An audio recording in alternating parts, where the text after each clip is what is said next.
En esta grabación vamos a hablar un poco del repaso de relatividad especial dentro del curso de Introducción a la Relatividad General. Este repaso va a ser un repaso, digamos, no tan trivial, va a ser un repaso suponiendo que la persona haya cursado algún curso universitario de relatividad especial. Bien. Lo primero que hablaremos es el BOSS de Galileo. O sea, el BOSS sería el caso de una transformación, lo que también se conoce como las transformaciones de Galileo. Supongamos que un objeto se está moviendo en una dirección privilegiada del espacio, y esa dirección privilegiada del espacio le asocio un sistema de coordenadas espacio-temporal. El paradigma del BOSS de Galileo es que el tiempo es un invariante entre el observador que se mueve como el observador que está detenido, y que la coordenada en cada uno de ellos se relaciona con esta transformación. Entonces, en el espacio-tiempo, si yo lo trabajo en espacio-tiempo y tomo como coordenada 0 el tiempo, ¿no?, me queda este sistema. Por supuesto, acá acá no hay en cierta medida la homogeneidad. Para hacerla homogénea necesito colocar acá una constante que me transforme todo esto en las mismas unidades. Esa constante puede ser C, y todo lo que tengo acá en la transformación de Galileo es dado en segundo luz. Si defino como la matriz de transformación a este cambio de coordenadas, que en sí es una matriz de tipo jacobiana entre dos cartas coordenadas, entonces el BOSS de Galileo me queda escrito de esta manera, esta matriz de 4×4. La característica que tiene entonces la transformación de Galileo simplemente la puedo escribir de esta forma. La transformación inversa es directamente la matriz inversa, que es la que me relaciona la visión del observador en movimiento en su sistema de coordenadas al observador que está en reposo relativo. Cabe observar de que esta matriz a la menos 1 por A es la identidad, es decir, que corresponde a la inversa. Del BOSS de Galileo se puede obtener lo que se conoce como los diagramas de Galileo, donde acá yo tengo las curvas a tiempo constante y acá tengo las curvas a x' constante. Como t y t' son iguales, estas curvas coinciden entre sí. Entonces yo puedo hacer un diagrama en el cual yo inclino el x' de tal manera de que para x' la posición de cualquier objeto que le pertenezca a su distancia se mantenga constante. Acá x' es constante. Esto sería la trayectoria que coincidiría con la trayectoria en sí. Entonces, para x, que sería el observador en reposo, va a ver que cualquier objeto dentro del observador en movimiento se está moviendo sobre esta trayectoria. Mientras que para el observador en reposo, por el hecho de una proyección ortogonal, lo va a ver como quieta. Esto también se lo conoce como los diagramas de Bremer, y es otra forma de ver las transformaciones. En sí, para las cuestiones galileanas, esto sería como una exquisitez, pero va a ser muy importante en las cuestiones ya cuando entremos sería en el espacio de Minkowski y la relatividad especial. Un diagrama de Minkowski o diagrama hiperbólico es este diagrama que está acá, donde ahora yo tengo las curvas a tiempo constante que va a coincidir con la línea de mundo, o sea, con las trayectorias del observador en movimiento, y que va también y esto es el resabio del BOSS de Galileo. Son las trayectorias a x constante. Entonces fíjense que las curvas ahora a x constante son estas, curvas que están acá, no como las anteriores, y las curvas a t constante son estas que están acá, no como las anteriores. Entonces esta curva que está acá es una curva a t constante, y esta que está acá es una curva a x constante, con lo cual ha cambiado, que es paralela de alguna manera a esta. Esta curva proyecta y proyecta en zonas donde el x se mantiene constante. Este ángulo que está acá está relacionado con la tangente hiperbólica beta, que es b sobre c. Es decir, este es un ángulo hiperbólico, no es un ángulo geométrico. Gamma en este caso es 1 sobre la raíz cuadrada de 1 menos b sobre c cuadrado, que es beta. La geometría que está asociada al espacio de Minkowski es la geometría del grupo SO13. Por conveniencia se toma c igual a 1. Entonces el tensor métrico en cuestión que me va a relacionar esta geometría es el tensor métrico de Minkowski, que está acá ejemplificado. Hay que tener en cuenta que este tensor métrico está en unas coordenadas cartesianas. Entonces, los Lorentz-Bost ahora que va a estar afectado por esta matriz de cambio de coordenadas son estos que están acá. Son mucho más complejos que los Galilean-Bost, donde aparece gamma y beta definido con anterioridad. También es una matriz A, es una matriz invertible, no singular, que viene dado por esta expresión. O sea, A por A menos 1 es igual a identidad y tiene la misma interpretación de contexto que en el caso de los Bost de Galileo. El diagrama de Minkowski se caracteriza por lo que comúnmente aparece lo que se conoce como las isocronas, ¿no? Que son las curvas de intervalo de espacio-tiempo constantes, y las isómeras son las curvas de intervalo de espacio-tiempo opuesto en signo. Estas están relacionadas generalmente con lo que sería la representación espacial, y esta está relacionada con la representación temporal. Las curvas de línea de mundo en un observador en reposo relativo están acá en esta que está acá en el E0, y las curvas paralelas al E0 son las curvas a tiempo constante, mientras que las curvas paralelas al E1 son las curvas a posición constante.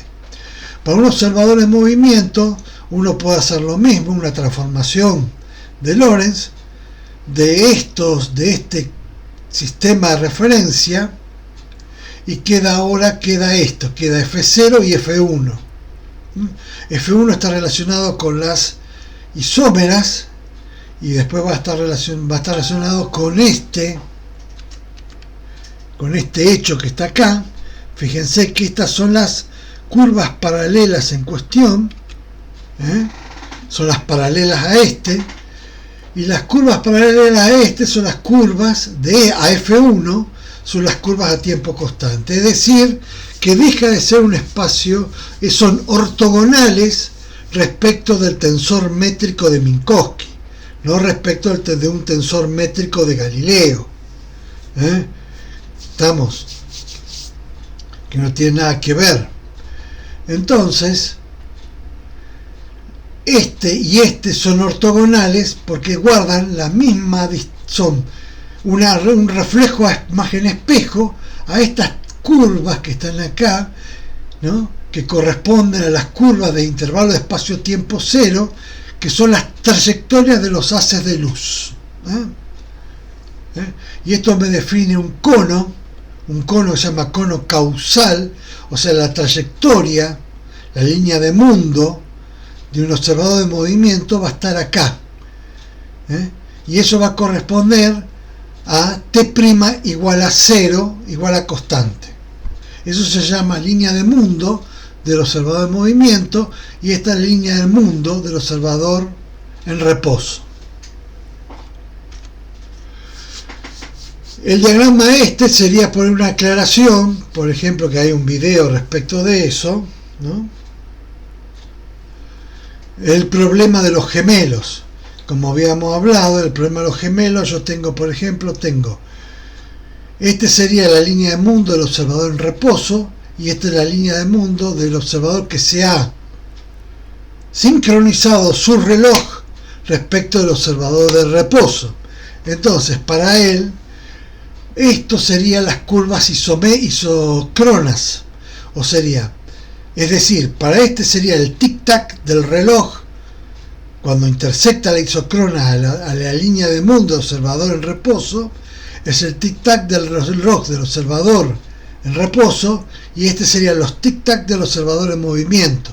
El punto donde ocurre el retroceso, ¿no?, es en este punto que está acá, ¿no?, que para el observador en reposo es 4, pero para el observador en movimiento, si yo voy por su isócrona, es menor que 4, sino que es 3,2. O sea, para el observador en movimiento va a volver en el 3,2 del observador de reposo, pero eso es para el tic-tac del observador en movimiento, ¿eh? No, para el observador en reposo se volvió a los 4, pero para el observador en movimiento se volvió a los 3,46. Ahora bien, esta curva de línea de mundo de retorno, hay un problema, no está sincronizada. Este punto no está sincronizado con el observador de reposo. Entonces lo que hay que hacer es hacer una traslación al origen paralela de este segmento. Cuando yo hago una traslación paralela a este segmento, encuentro de que este segmento están sobre la misma isócrona, con lo cual tiene la misma, de alguna manera, la misma evolución, la misma lapso temporal que porque son simétricos. Entonces 3,46 por 2 es justamente 6,98.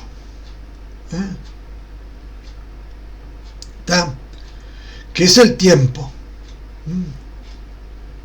¿Estamos? Entonces el tiempo ida y vuelta ahora, en este caso, va a ser 6,98, que es menor que 8, con lo cual quedamos. ¿Por qué? Porque cuando llegue a este punto que está acá, van a volver a sincronizar sus relojes, y cuando sincronicen sus relojes, para el observador de movimiento habrán transcurrido, ¿no?, 6,98, mientras que para el observador en reposo transcurrieron 8. Y esta es la explicación por el medio de los diagramas de Minkowski del problema de los gemelos, que en sí no es una paradoja. Es una paradoja porque de alguna manera viene dada por el hecho de que la métrica en el espacio de Minkowski no es la misma que la métrica en un espacio euclidiano, y no vale el hecho de que los tiempos son el tiempo, o sea, la escala de tiempo es absoluta. En este caso no lo es.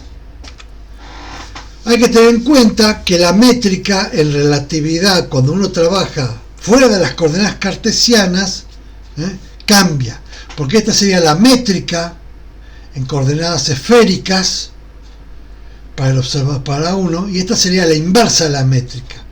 Entonces, como la métrica para un vector en coordenadas contravariantes es su representación con la métrica en esféricas en coordenadas covariantes sería esta. Fíjense que son totalmente distintas. No es simplemente bajar un signo. Localidad de causalidad. Para la geometría del espacio-tiempo de Galileo, uno tiene de que tiene un plano de simultaneidad ahora, que directamente define un futuro causal de un pasado causal, que son divide al espacio-tiempo en dos, de alguna manera, en dos situaciones bien definidas, un futuro causal y un pasado causal definidos por el plano de causalidad, o de simultaneidad. En relatividad especial, no ocurre esto. ¿Por qué? Porque ahora yo no puedo tener más un plano causal, sino que como dado que la relación entre un objeto en movimiento y otro está limitado por la velocidad de la luz o los conos de luz. Entonces ahora tengo un cono causal del pasado y un futuro causal y el presente está definido por un punto. Estas son las líneas de mundo de los observadores en movimiento en trayectorias con movimiento no rectilíneo. Entonces tengo que acá hay eventos que son invisibles, van a ser invisibles para este observador en esta línea de mundo. Lo mismo que para este va a haber otros eventos invisibles. Y tengo pasados comunes, que van a ser aquellos que están dentro del cono de luz, y futuros comunes, que él lo va a poder observar, aquellos que están dentro del cono de luz del futuro. Lo que no hay es simultaneidad, o sea, no hay un plano de simultaneidad, como ocurría con el caso del espacio geométrico galileano. Entonces, la estructura causal vendrá, uno tiene en este caso esta trayectoria, comparte la misma estructura causal porque está dentro del cono de luz futuro de este observador. En cambio, esta línea que está acá, que se llama space-like, es totalmente invisible para este observador. Estas líneas se las llaman time-like. O sea, la trayectoria del universo debe hallarse siempre dentro de los conos de luz, o sea, de las líneas de mundo, para que tenga estructura causal. Entonces yo voy a dibujar algo más, digamos, más real, lo que se llamaría una aproximación humana a los fenómenos astrofísicos, en la cual si la situación está dentro del segundo luz, o sea, dentro del segundo luz sería de acá a la distancia a la Luna, la situación sería, para el ser humano, sería totalmente causal, o sea, simultánea. Mientras que para los que están adelante de este plano de causalidad, que tiene un diámetro de un segundo luz, de acuerdo a la trayectoria de la base de luz, genera el futuro causal, y que es visible, o sea que para este Teletubby azul va a ser visible, mientras que su pasado causal ahora va a ser este que está acá, que también es visible.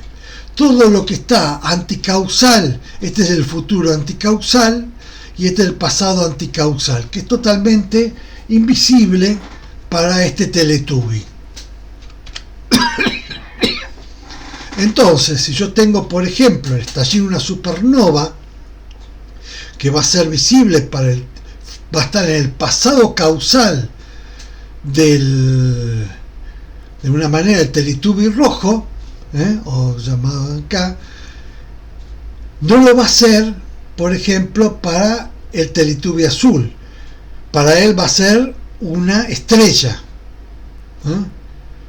Él va a ver en su pasado causal, porque todavía no le llegó la información, si bien para él, como no está dentro de su plano de simultaneidad, si bien la supernova desde el punto de vista galileano ocurrieron en el mismo tiempo en que él ve las cosas, para él va a ser invisible el hecho que haya ocurrido.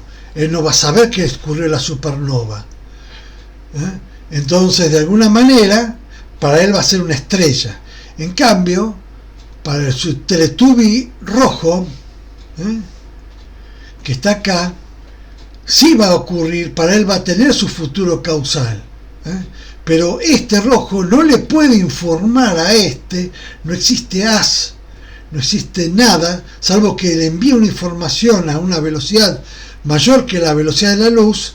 Por lo tanto, no va a poder informarle a que ha ocurrido una supernova, siendo que este está en el futuro, ¿no?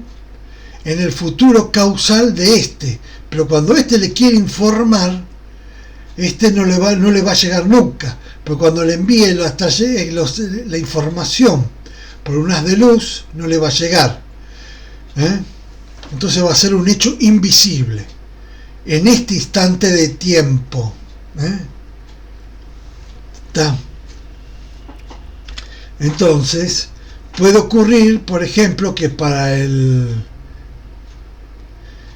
este que está acá, para este observador, para Dipsy, que el teletubio azul, sí ve la situación de que para él su futuro, su pasado causal, ocurrió el estallido de la supernova, y le puede informar a Teletubby azul ahora, ¿no?, que ha ocurrido el estallido de la supernova, enviándole una señal, que de alguna manera va a ser interceptada por él, por un haz de luz, porque está dentro del cono del futuro causal del Teletubby azul, que ha ocurrido el estallido de supernova. O dicho de otra manera, en relatividad uno puede viajar al futuro, siempre se puede viajar al futuro, pero nunca se puede viajar al pasado, porque involucraría sí o sí un viaje a velocidad superlumínica. Bien, está lo que sería ahora los invariantes del espacio de Minkowski. Todo invariante es una función de la norma del cuadrivector espacio-tiempo. Este es un cuadrivector del espacio-tiempo de Minkowski, y todo invariante es una estructura de este tipo. Un invariante escalar, o sea, sería una función de S al cuadrado. Por ejemplo, la velocidad de la luz, la masa propia y el tiempo propio. Entonces yo ahí puedo definir lo que se llama la cuadrivelocidad. La cuadrivelocidad es la derivada del tiempo del cuadrivector respecto al tiempo propio. Entonces si hago esto, ahora esto sí es un cuadrivector. Fíjense que esto no tiene nada que ver con la velocidad definida en coordenadas, con el tiempo coordenado. Cuando yo defino de esta manera, el cuadrivector, la norma de este cuadrivector respecto de el tensor métrico de Minkowski, esta norma vale 1. Entonces, definiendo que la derivada de t respecto de tal es gamma, y esto lo puedo relacionar con la velocidad respecto al tiempo cronológico, una forma simplificada de escribir la cuadrivelocidad es esta, que lo relaciona con el tiempo, con la velocidad coordenada. Ahora bien, las transformaciones de la cuadrivelocidad coordenada, que no son estas. Es una transformación de una manera como se transforma el argumento de la tangente hiperbólica. Porque recordemos que la cuadrivelocidad coordenada es beta, y esta está relacionada a la suma de cuadrivelocidades, ahora es la suma de ángulos hiperbólicos, y viene dada por esta expresión. Está la composición de velocidades coordenadas, que no es lo mismo que la composición de cuadrivelocidades. Lo mismo, le puedo definir la cuadriaceleración, ahora lo voy a definir sabiendo que esto tiene norma 1, entonces el producto, la cuadriaceleración en el espacio de Minkowski es siempre ortogonal, de acuerdo a la métrica de Minkowski, a la cuadrivelocidad, y lo puedo definir de esta manera respecto al tiempo propio. Y acá está la condición de ortogonalidad. Ahora bien, en función de la condición de ortogonalidad, yo puedo definir lo que se llama el vector número de onda, porque esto me va a definir los haces de luz. Entonces el vector número de onda es este que está acá. Este es el cuadrivector número de onda, que es este que está acá. Este es una traspuesta, porque es un vector columna, es una forma tal que para una onda en el vacío se verifique esto. Esto se lo conoce como vector de Killing nulo. De ahora en más lo llamaré Killing nulo. Después vamos a ver bien qué son los Killing nulos. Los vectores de Killing, que a partir de ahí se puede sacar las condiciones de leyes de conservación y está relacionado con reescribir el teorema de Noether en un espacio-tiempo curvo. Bueno, entonces la fase ahora, por simplicidad, se lo escribe de esta manera: es el producto escalar del Killing nulo por el vector de espacio-tiempo, y es este que está acá. Este es el vector de fases que va a describir, ¿no?, de alguna manera el movimiento de los frentes de onda de los haces de luz. En un espacio 1 más 1, por simplicidad, pero se puede hacer en 1 más 3, o sea, una coordenada temporal y una coordenada espacial, es por una simplicidad, ¿no? La transformación de los vectores de Killing nulos se transforman igual de esta manera. Igual tienen que se transforman en un Lorentz boost. En función de esto se puede deducir el Doppler relativista. El Doppler relativista se caracteriza por dos tipos: un Doppler transversal y un Doppler longitudinal. En este caso, en el Doppler transversal, el Doppler longitudinal responde de esta manera. Y el Doppler transversal, utilizando la definición esta que está acá de las transformaciones, como un Lorentz boost, se transforma de esta manera. Este es el Doppler transversal. Fíjense que este es diferente uno de otro. Y este dice cómo se transforman las frecuencias. No estamos. Este no tiene nada que ver con el corrimiento al rojo gravitacional y nada que ver con el corrimiento al rojo cosmológico. Esto es un hecho propio de la no simultaneidad en las transformaciones de los tiempos en cada uno de los observadores. Si la velocidad de fase, que yo la puedo definir de esta manera, como omega sobre k, que no tiene nada que ver con la velocidad de grupo, entonces si mu es menor que 1, se lo llama material o time lag. Si mu es igual a 1, se lo llama lumínica, y si mu es mayor que 1, se lo llama superlumínica. O sea, la velocidad de fase, en este caso, tiene que ver con un hecho de una composición de un paquete de onda. Un paquete de onda está compuesto por un montón de frentes de onda. Algunos son superlumínicos y otros son time-like. Pero la velocidad de grupo del paquete siempre tiene que ser menor o a lo sumo igual a la velocidad de la luz en el vacío. Cuadrimomento. El cuadrimomento es este que está acá, ¿no?, escrito de una manera simplificada. Su valor, el valor de la norma del cuadrimomento, acá falta un cuadrado, directamente ahora es e cuadrado menos p cuadrado. Entonces la energía, que es la componente temporal del cuadrimomento, es esta que está acá. Esta energía no es igual a m por c cuadrado o a m, que es lo clásico, sino hay que tener en cuenta la energía ahora, la energía cinética, tiene en cuenta la masa propia, el parámetro de masa propia, y el parámetro de la cantidad de movimiento, de la cantidad de movimiento cronológica. En el espacio, por ejemplo, se transforma igual que en el caso del 1 más 1, supongamos por simplicidad, se transforma de igual manera como un Lorentz boost. Tiene las mismas transformaciones. La característica es que siempre se puede encontrar un sistema en el cual el cuadrimomento cronológico se anule.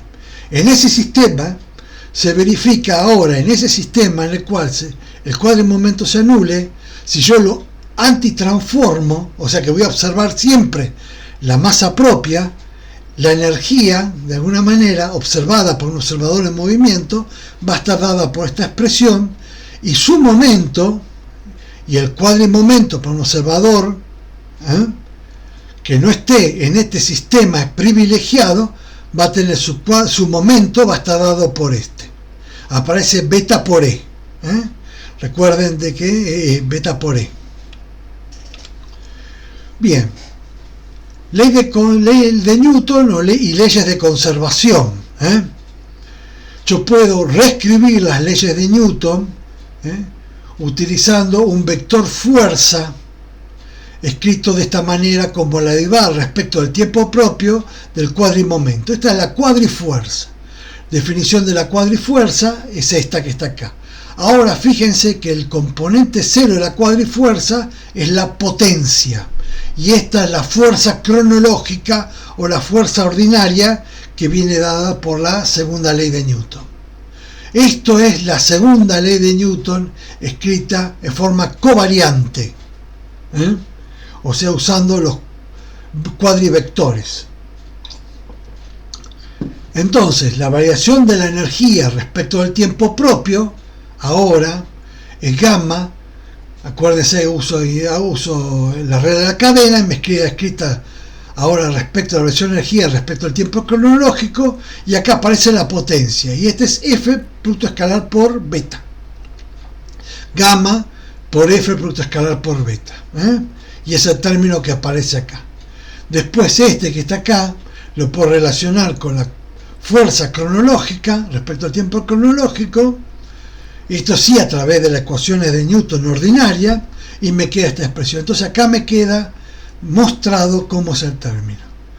La ley de conservación, el hecho si yo tengo de que la suma de las cuadrifuerzas es igual a 0, aparece la única ley de conservación, ¿no?, que tiene sentido, porque el momento no se puede conservar, porque podemos ver que puede haber pares. El torque no es un invariante ante transformaciones de Lorentz. Entonces puede haber la única ecuación cardinal que tiene sentido es la primera ecuación cardinal, es decir, de que si la suma de las cuadrifuerzas es igual a 0, el cuadrimomento permanece constante, es decir, se conserva. Es la única ley de conservación heredada de la mecánica no relativista. ¿Cómo se transforma la fuerza? Bueno, lo mismo, se transforma como un cuadrivector, porque es un cuadrivector, se transforma como las transformaciones de Lorentz, las transformaciones de Lorentz. Entonces, acá tengo una cuestión muy peculiar. Si F es perpendicular a beta, la potencia es igual a 0. Porque recuérdense que la componente 0 es nula, ¿no? Y si F es paralelo a beta, entonces ahora se transforma de esta manera. Es directamente la potencia. Acá viene dado de esto.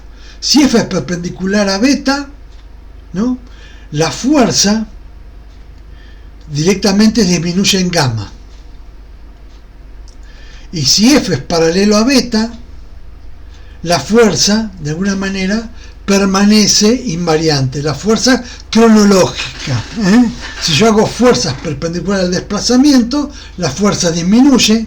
Y si las fuerzas son paralelas al desplazamiento, la fuerza ordinaria, estoy hablando, la fuerza cronológica, permanece invariante. Se puede mostrar que la presión, en función de esto, es un invariante relativista.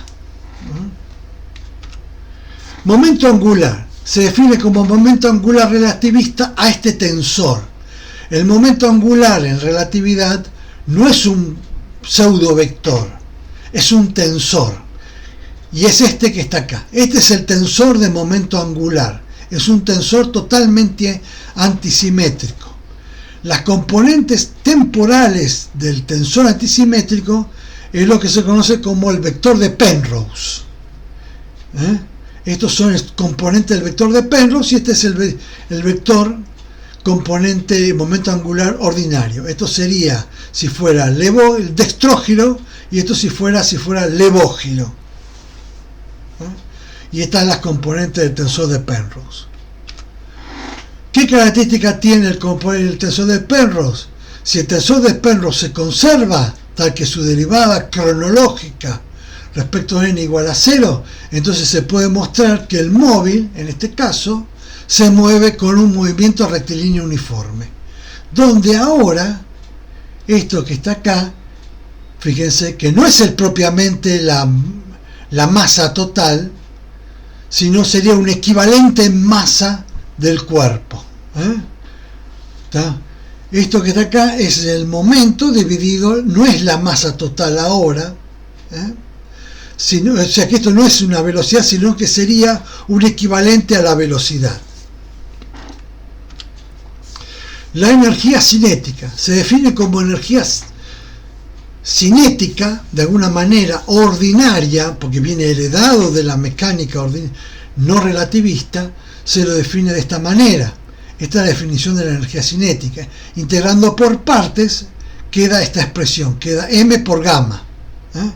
Se define entonces, esta es la energía,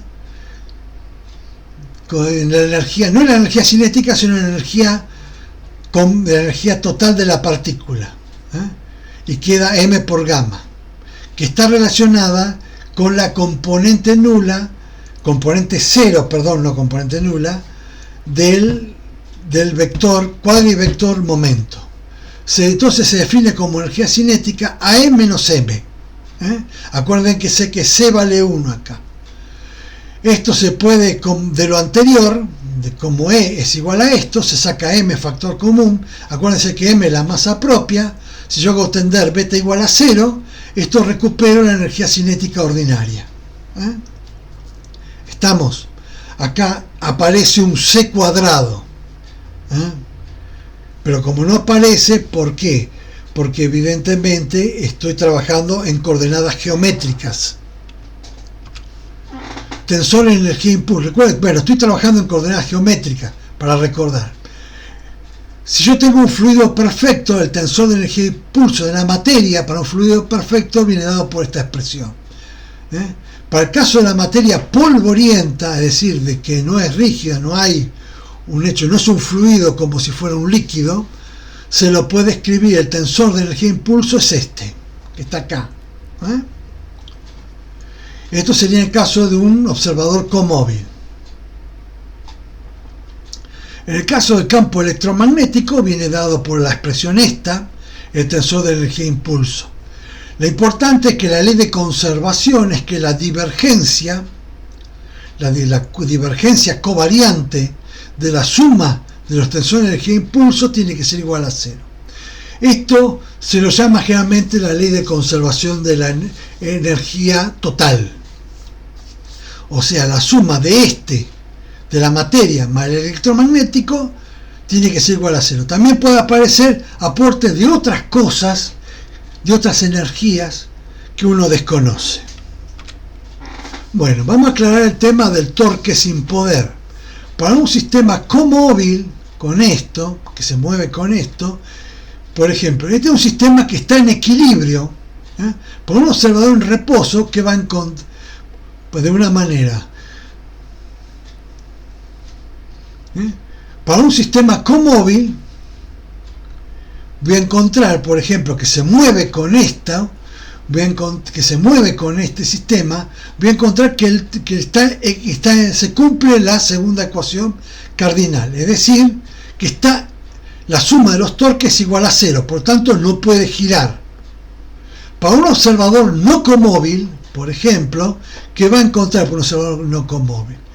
Va a encontrar que va a haber los que se muevan en esta dirección va a tener contracción y los que se muevan en esta otra dirección no va a tener contracción.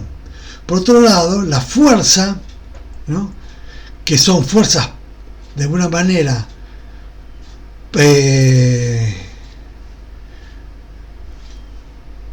la fuerza paralela se va a conservar.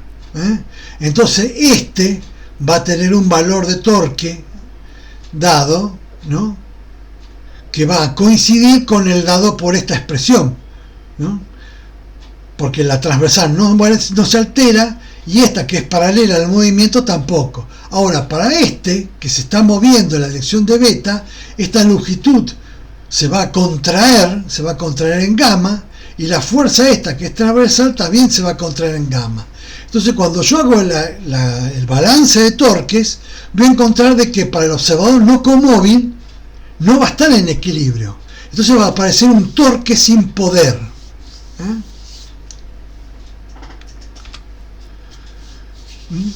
Termodinámica relativista. Ahora bien, hasta ahora tenemos la termodinámica que uno conoce. ¿Qué ocurre? Cuando uno trabaja con termodinámica no puede trabajar con partículas. Tengo que trabajar sí o sí con sistemas distribuidos. Entonces Einstein y Möller propusieron que la entropía debe ser un invariante relativista junto con, como la presión es un invariante relativista, la entropía es un invariante relativista porque se refiere a estados y asume que los estados de un sistema discreto son los invariantes, porque estamos asumiendo que la materia está compuesta por sistemas discretos.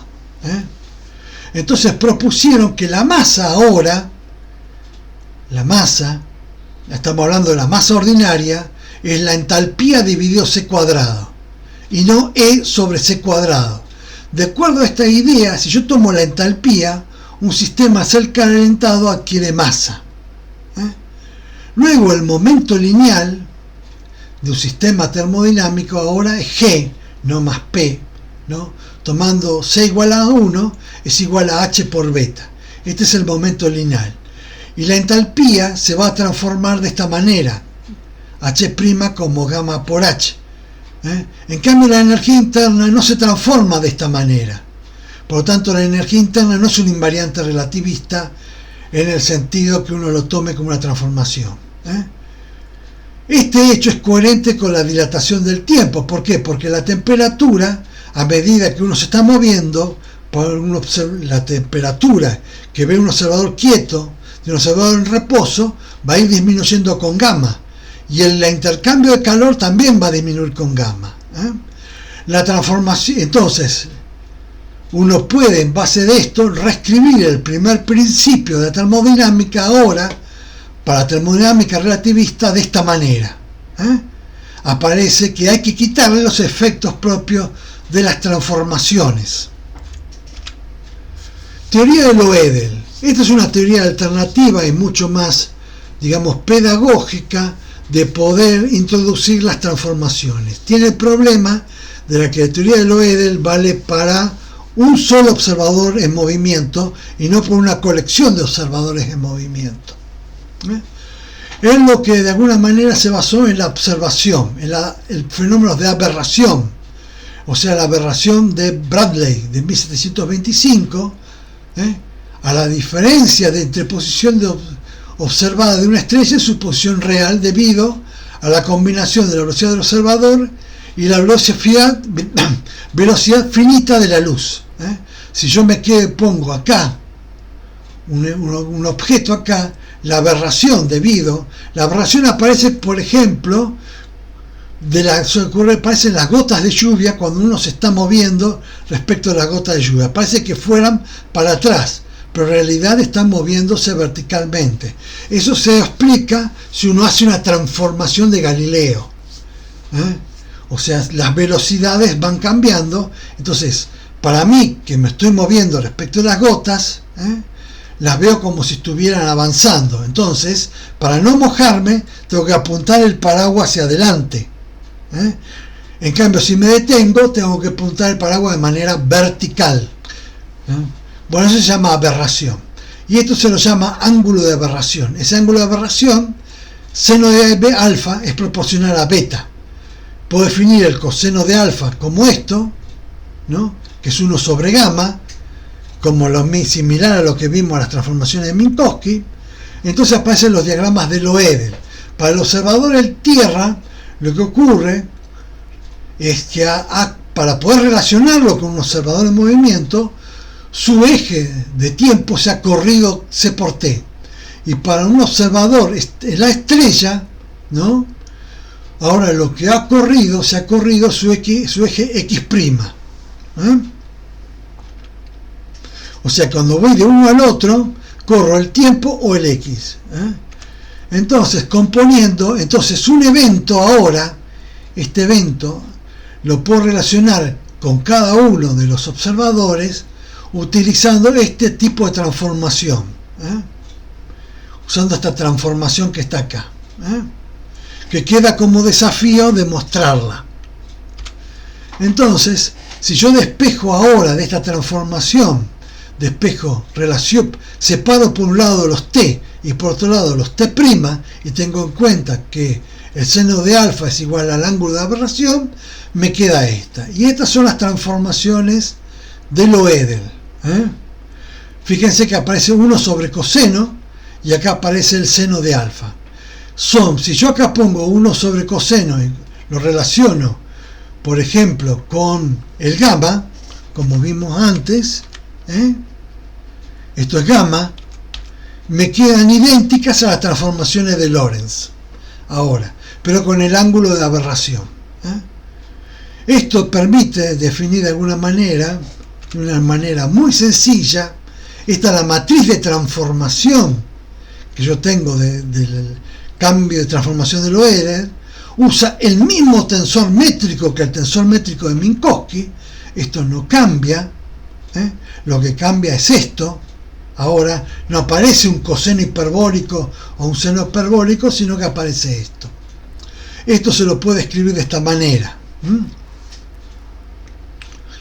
Entonces acá se puede encontrar perfectamente cómo es, de alguna forma, la dilatación del tiempo y la contracción de longitudes, viéndolo de un punto de vista totalmente geométrico. También se verifica la invariancia del espacio-tiempo temporal, tanto para Minkowski como para Loedel se verifican perfectamente. Entonces no hay ningún problema. El único problema es que acá no es práctico usarlo para el caso de varios observadores en movimiento, sí para un observador en movimiento. Bueno, acá están las equivalencias que Loedel lo demostró en un paper. Acá está la forma de mostrarlo, que en realidad uno puede demostrar que el Loedel es equivalente a dos sistemas de Minkowski, uno moviéndose con beta sobre uno moviéndose con beta sobre 2 y otro con menos beta sobre 2. Eso lo hizo Loedel. Para terminar, vamos a decir que la gravedad no es una fuerza, ¿no? Supongamos que tengo un sistema con tiempo propio tau y x, ¿no? Entonces, si yo tengo para este sistema con tiempo propio, ¿no? Acá estoy teniendo que el sistema que está acá. Entonces, si yo tengo, por ejemplo, un objeto que tiene caída libre, este objeto para este sistema se moverá sobre una recta. Para un sistema que tiene tiempo coordenado respecto de ahora, en caída libre, este sistema, el tiempo coordenado se moverá de esta manera. O sea que el tiempo coordenado es lo que está curvado. Entonces, este observador en caída libre, para que está en tiempo coordenado, lo va a ver como acelerado. Pero para el sistema con tiempo propio, va a moverse con movimiento rectilíneo uniforme porque se mueve sobre una geodésica.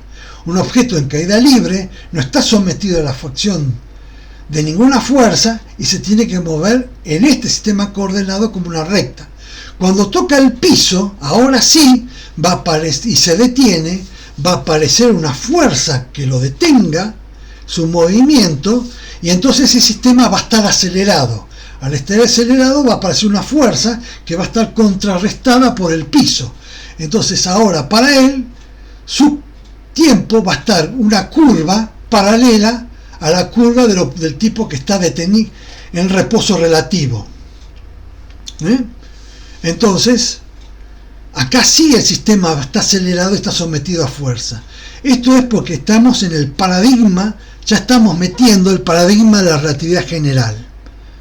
Es muy diferente al paradigma gaussiano, newtoniano, donde el tipo al estar en reposo relativo no está acelerado, en cambio el que cae está acelerado. Si yo ahora tengo en cuenta esto y tengo en cuenta, hago un cambio, aplico la regla de la cadena, ¿no? Me queda esto, tengo que encontrar dt sobre d tau. Bueno, entonces la aceleración ahora vuelvo a derivar por segunda vez y me queda esta expresión, ¿no? De como tengo de alguna manera de que B es una constante, ¿no? Y acá tengo esto que está acá, bueno, acá tengo, me parece un cubo, esto es un cuadrado, bueno, perdón, esto es un cubo, acá tendría que ser un cubo que está acá, ¿no? Porque acá tengo este de t, acá está mal, acá hay un cubo, acá aparece esta la derivada, ¿no? Bueno, entonces me queda de alguna manera, como estoy, de alguna forma, como para el sistema no acelerado, ¿no? Yo tengo que justamente, tengo que A tiene que ser igual a Q por B, ¿eh? Para el sistema no acelerado. Tiene que ser proporcional a Q por B. Y esto tiene que ser igual a G, es igual a una constante.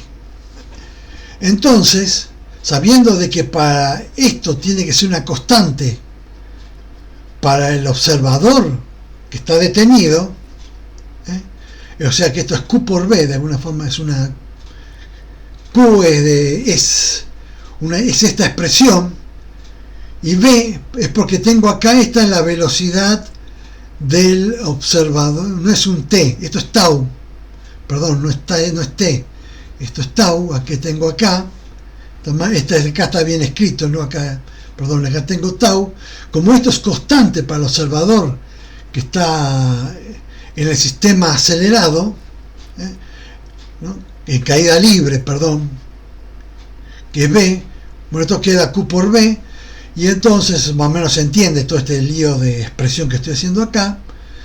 Entonces acá esto me queda una ecuación, este es Q, esta es la expresión de Q. Integrando me queda que el tiempo cronológico en función del tiempo propio, es esta expresión, es la raíz cuadrada. Entonces estas curvas que están acá son curvas de raíz cuadrada, son curvas tipo raíz cuadrada, y entonces la inversa de la raíz cuadrada es una parábola, que son la distancia esta que está acá. Estas distancias que va a ver el observador detenido se va a hacer de acuerdo a una parábola. Si uno lo ve, esto es una parábola, si uno tiene la coordenada respecto de este. Y es un poco ahí que ha demostrado de que la gravedad no es una fuerza, sino es una deformación del espacio-tiempo. Entonces, conclusión, la gravedad, ya para introducirnos a la relatividad general, todavía falta un tema que es una breve introducción a geometría diferencial antes de meternos en sí. La gravedad es debido a la transformación activa del sistema coordenado rectilíneo a uno donde el tiempo se curva. Eso es la gravedad.